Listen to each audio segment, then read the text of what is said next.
bluffgawd. BLUFF_GAWD. Look him up. One of Kanye's close friends. Damn, y'all, I was gone so long that my headphones just broke out of nowhere. I was literally just cooking up. I must have threw them down weird or like stepped on them or some shit, bro. That fucking sucks. Well, I guess there's a slight change of plans today.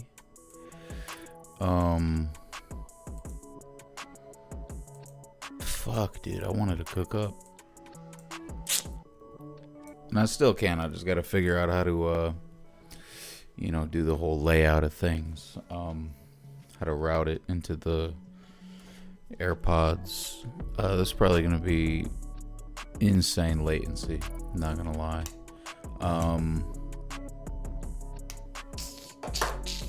Oh, well. Today, kind of wanted to talk to y'all about, like, if you're a producer, you need to get on YouTube, bro. You know? Because, YouTube, compared to a lot of platforms, has, like, really stood the test of time, It may not be explicitly, like, a music platform, but it is, like, a visual, it's a visual platform, right? For videos and shit like that. And ultimately, what I think, as far as us producers go, I think that a lot of what we do behind the scenes, and this is why shows, stuff like Rhythm Roulette is so popular. A lot of the stuff we do behind the scenes is a lot more interesting than just like the beats that come out, and I just think that it's a good opportunity right now, because what I'm seeing a lot on my channel, as far as like my algorithm, it's not a lot of that super polished content, you know what I mean, where people have, $1,000 cameras and all this shit and crazy editing. A lot of this shit is like off the phone, you know what I mean, almost no editing at all. And ultimately I saw a few channels, get monetized over the last, I don't know, maybe 6 months, probably less, you know what I mean? And a lot of that comes from just, these guys cranking out videos, and not just cranking out bullshit copy videos that that producers are just copying from each other, you know what I mean? Because I feel like that was like a meta for a while, is like someone would come through with a tutorial, and then we'd have someone else come in like right behind them and stuff like that with the same tutorial, taking the thumbnails, taking the title and all that shit. And contrary to everything, bro, even though teaching and speaking is very valuable, I think just speaking on your own personal experiences is probably a little more valuable than teaching. Like, not everybody needs to be a fucking teacher or guru for this producer shit. Not everybody needs to like be out here promising people placements for views and shit like that. Like, you can just cook up, bro. Do what you do, you know what I mean? And people say, you need to find a niche and all this stuff. And although I think that's true, I think just if you look at it like your niche is just like the gear you use, you know what I mean? Like, if you're deciding to do FL Studio content, you know what I mean? That's your niche, I started doing NPC stuff. And as soon as I started doing that, my channel took off, you know what I mean? Because, and I think it's for a lot of different reasons. One of the main reasons is like my output has just got real crazy over the last couple months, probably since like November. And I think that Also, the type of beats I make, like, it fits more of an MPC audience than an FL Studio audience. And, like, I think y'all know what I mean. Even though beats are beats, and people who produce, you know, they either like watching people produce or they don't. You know, it's obviously not for everybody. I'm not out here catching cook-ups of everybody and shit like that. Like, I personally don't give a shit. But a lot of people do, you know what I mean? And yeah, YouTube is definitely a platform that's a lot harder to get monetized on. But if you think about it like this, you know, apparently streaming services are going to start having a payout threshold so that I guess the new terms are something along the lines of, if, you know, a song doesn't get 1,000 streams in a year, you make 0, right? And, you know, YouTube sort of has a similar monetization structure, I guess, you know what I mean? You got to hit 4,000 watch hours, 1,000 subs, you know, and then you'll be considered for monetization. I'm not monetized yet, you know what I mean? I'm on the way to. And even though there's these like really big obstacles that take either an immense amount of luck for it to happen right away or a lot of work, I think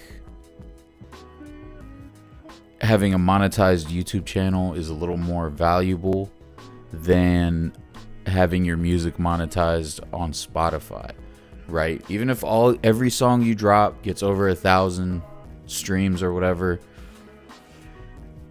I guarantee you that, like, I mean, yeah, we'll just talk about the money. I guarantee you that the revenue from, you know, 1 million views on YouTube is a lot more than 1 million streams. I can almost guarantee that. You know what I mean? We can even look it up right now. YouTube 1 million views income. Okay, between 1,000 and 30,000, right? So that's based on your niche and all that stuff. So Spotify 1 million streams pay is between 4,000 and 7,000. So, you know, you guys can do all this research yourself, but, you know, the cap on 1 million streams on Spotify is 7,000, whereas the cap on 1 million views on YouTube is 30,000. You know what I mean? Now, the content is going to be different, you know what I mean? But if you make content out of making the beat and you do that 5 times, and then on top of just making the beat, you put out the beats one by one, and then you put out a beat tape, you know what I mean? And you just keep growing your YouTube, you know? I'm probably gonna, like, here's the thing. Most people aren't gonna listen. Most people don't give a fuck. Most people are trying to just build a type beat channel, you know what I mean? And let me tell you something about these type beat channels. You're not ranking unless you're buying fucking plays, bro. Like, unless you're buying views, you're not gonna rank. And that's been the way it is for a long fucking time, dude. If you look at it like this, DJ Pain 1, he's pretty big in the space, right? He's like and I believe him when he says he sells beats. He probably sells beats every day. Like, I'm almost 100% sure that not a day goes by where he's not selling a beat off of BeatStars or wherever the fuck, one-on-one. However he's doing it, right? But if you look at his views on the type beats, I'm like, let's look it up.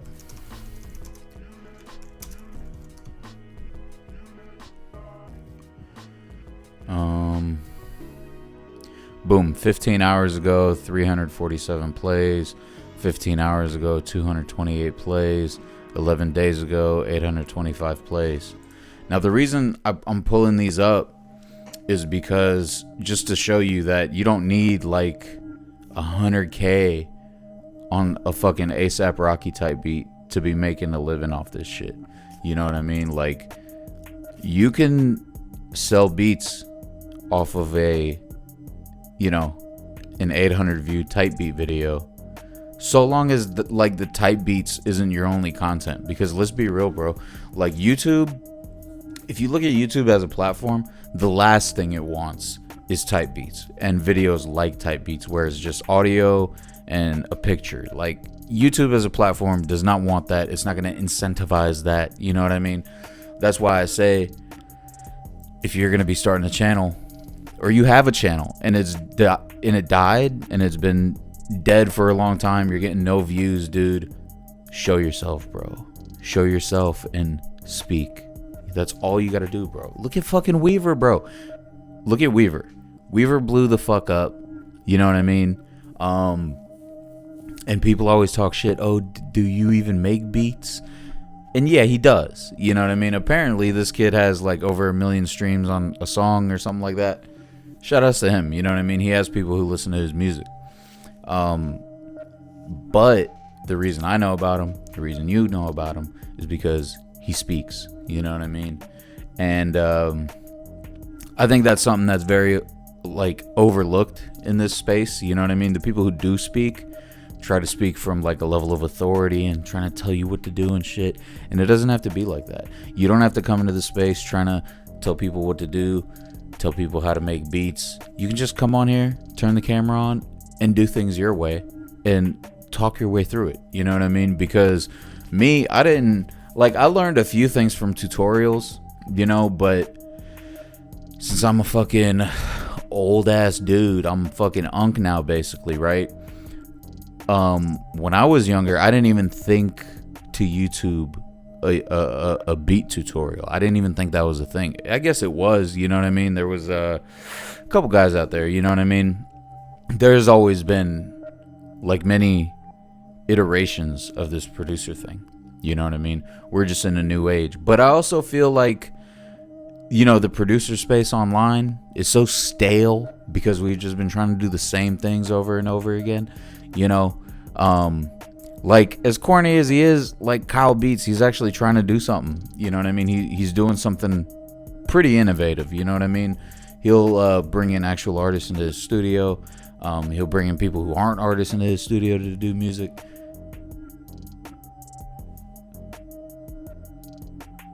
Okay. Yeah, he does a lot of cool, like, interesting shit, you know? And I'm not saying, again, going back to what I said in the beginning of this video, you don't have to do what Kyle Beats does. You know what I mean? Just like I don't have to do what Kyle Beats does. I'm not doing what Kyle Beats does. But in the last 3 months, my channel pretty much got all the watch hours in the, like, the lifetime watch hours that my channel has. Most of them were accumulated in the last 3 months. And that's just from speaking more, you know what I mean? That's just from posting more, sharing my opinion on bullshit, you know what I mean? You know, we can even make beats like Weaver, you know what I mean? I'm sure we all have opinions on the Kendrick Lamar Super Bowl halftime show. All of us have opinions on that shit, as producers especially, you know what I mean, as musicians. And I feel like you know, if you're stagnant, bro, if you're feeling stagnant, and you're looking for something new, a new path, YouTube is definitely something you should try out. I'm not big on public speaking. I don't like talking in front of people. I don't like, you know, I'm an introvert, just like a whole bunch of y'all are probably.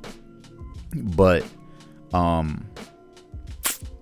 yeah, one thing I can say is that I feel very confident in just like my production, you know what I mean, and like the path that I'm on. I'm not necessarily like worried about, oh, am I gonna get a sale today off a beat? Is someone gonna email me? Should I jump into DMs and fucking try to, you know, get some sales that way? The answer is no. The answer is no, bro. Let's talk about that as well, bro. People can tell you to jump into these DMs with these artists, but dude, imagine getting 10 artists and then trying to get 10 more, and then trying to scale that to 1,000. You know what I mean? A lot of us are never going to sell 1,000 beats in our whole life. A lot of us will never make 1,000 beats in our whole life. You know, that's a fact. But I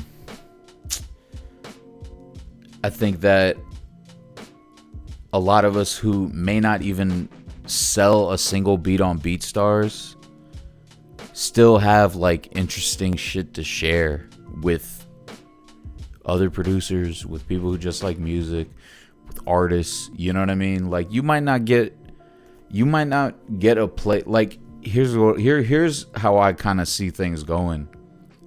For me personally, right? Like I don't have a BeatStars anymore. I'm likely not gonna start up another beat store. You know what I mean? But the people who do show interest in my music, it's usually off Instagram, like me posting some shit. Every now and again, it's off YouTube. But the majority of it nowadays is literally just from me working with one artist. Here's what it was in 2024. I did a project with one artist. An artist would feature on that project. I would go and work with the artist. We'd do a little project. An artist would feature on that. I'd work with him. You know, someone would go back and work with that first artist. I'd work with them. You know? So it's like a network almost. You know? And then, and for me, like all those artists are from my city. You know what I mean? So it's a very like tangible experience. It's not just ethereal and all online and stuff like that.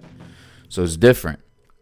But that anxiety that I would get, like when I woke up in the morning and I'm looking at my phone and I'm like, damn, I hope I get a sale. And I don't feel that anymore. I genuinely don't give a fuck. You know what I mean? Like producer group chat is up. And if people want to get some kits, you can get some kits, bro. At the end of the day, those kits are worth more than whatever you're paying for them, bro. 100%. 100%, bro. I stand by the shit I got on there. And, yeah, that's how that is. The goal is not, like, obviously the goal is to blow that shit up as big as I can blow it up, right? But it's not like every time I drop a video, I have to get a sale or something like that. I don't feel that way. But that is how I used to feel when I was posting type beats. You know what I mean? That is how I felt when I was posting a beat every fucking day for like 2 years, bro.